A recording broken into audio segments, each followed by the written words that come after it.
ठीक है, तो अभी हम अपने जो टॉपिक चल रहा था नंबर सिस्टम उसी पर चलेंगे। और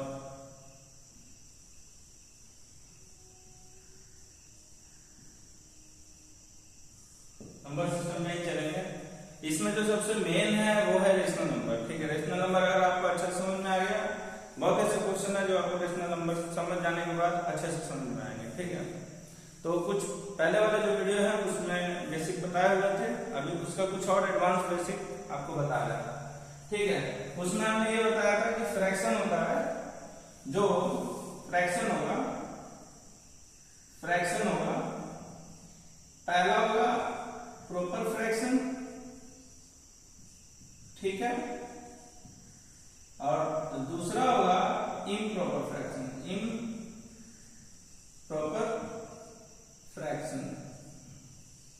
ठीक है, अब ये जो प्रॉपर फ्रैक्शन और इम्प्रॉपर फ्रैक्शन होता है ना, जो प्रॉपर फ्रैक्शन होता है वो 1 से कम होता है और जो इम्प्रॉपर फ्रैक्शन होगा वो 1 से ज्यादा होगा। ठीक है, जैसे वही पिछला वाला एग्जांपल देते हैं, 10/2,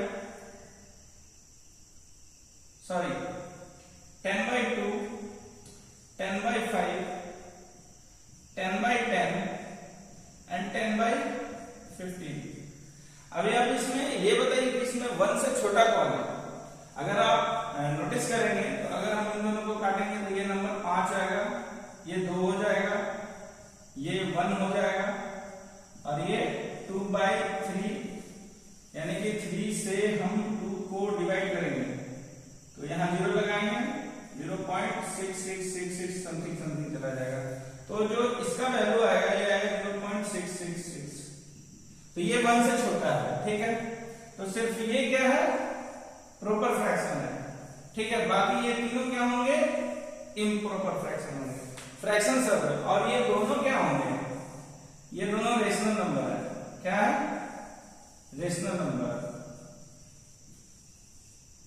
ठीक है, वीडियो को समझिएगा पूरा और धीरे धीरे देखिएगा, क्योंकि क्लास का वीडियो है तो निश्चित सी बात है कि चीजों को एक एक चीज को बढ़िया से समझाएंगे, उसमें टाइम लगेगा, वीडियो लंबा होगा। ठीक है, और स्टार्टिंग में जो तेज बच्चे हैं शायद उनको बोरिंग लगे, लेकिन उनके लिए लास्ट में फिर अच्छा क्वेश्चन बनाएंगे, बताएंगे कैसे बनता है, वो सब चीज आपको समझाएंगे। ठीक है, फिलहाल अभी आते हैं रेशनल नंबर पे।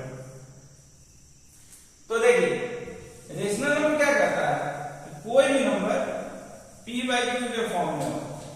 p/q का मतलब क्या होता है कि उसके पास एक नंबरेटर होगा और एक डिनोमिनेटर होगा। एक नंबरेटर होगा, एक डिनोमिनेटर, मतलब एक ऊपर में होगा कोई चीज और एक नीचे में होगा कोई चीज। ठीक है, तो अगर इस फॉर्मेट में कोई चीज है तो उसको हम लोग क्या बोलते हैं, रेशनल नंबर बोलते हैं।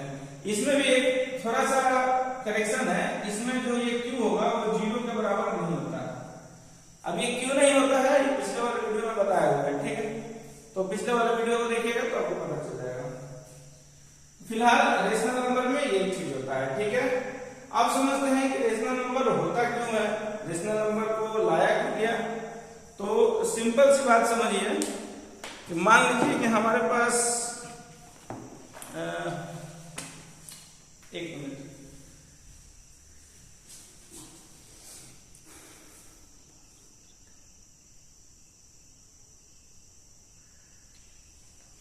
हाँ, तो वही देखिए रेशनल नंबर लाया क्यों गया, ये कॉन्सेप्ट को समझाते हैं कि रेशनल नंबर आया क्यों। तो सबसे पहले है ये पूरा एक पेज था, देखिए ये पूरा एक पेज है, हम इसको 2 पार्ट में कर दिए।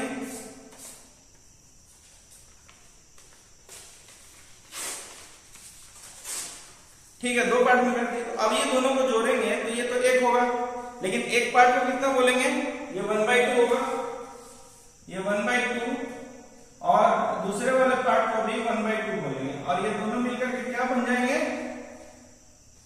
ऐसे हम अगर जो निकाला जाते हैं उसके हिसाब से चलेंगे तो इन दोनों का एलसीएम 2 हो गया, यहाँ पे 1 लिखेंगे प्लस 1 लिखेंगे, ये 2/2 कट के कितना आ गया, 1 आ गया।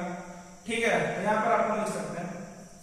तो ये रेशनल नंबर में इन दोनों चीज का बहुत महत्व और आगे चलते हैं।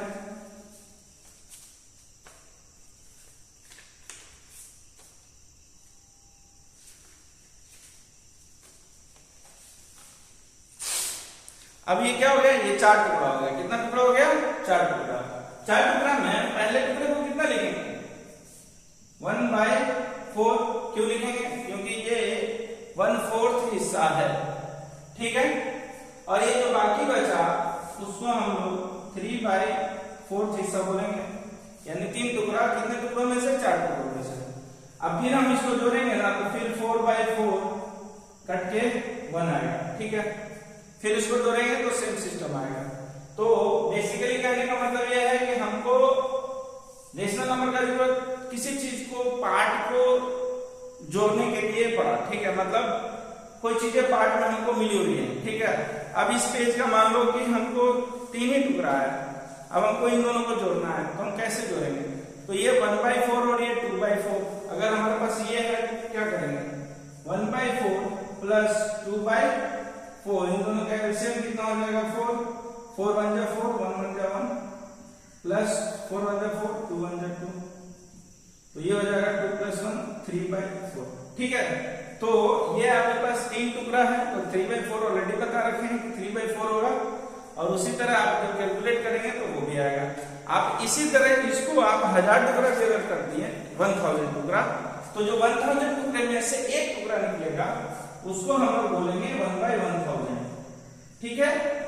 और अगर फिर जो रेस्ट टुकड़ा बचेगा वो मान लो प्लस 999/1000 टुकड़ा बचेगा। आप इसको जोड़ेंगे तो फिर 1000/1000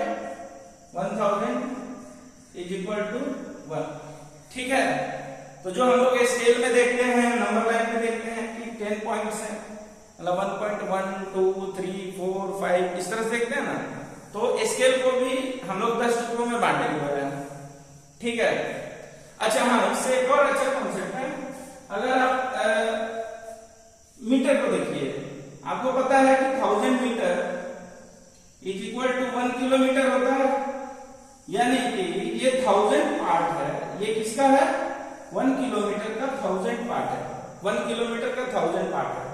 तो 1 मीटर जो होगा वो 1000 का कितना पार्ट होगा, 1/1000 पार्ट होगा ना, 1 मीटर, क्योंकि ये तो 1000 पार्ट है जिसमें 1 मीटर सिर्फ एक पार्ट को शो कर रहा है, 1 मीटर सिर्फ एक पार्ट को शो करेगा, ठीक है। तो अगर हम 1 मीटर निकालेंगे तो 1 मीटर 1/1000 किलोमीटर आएगा,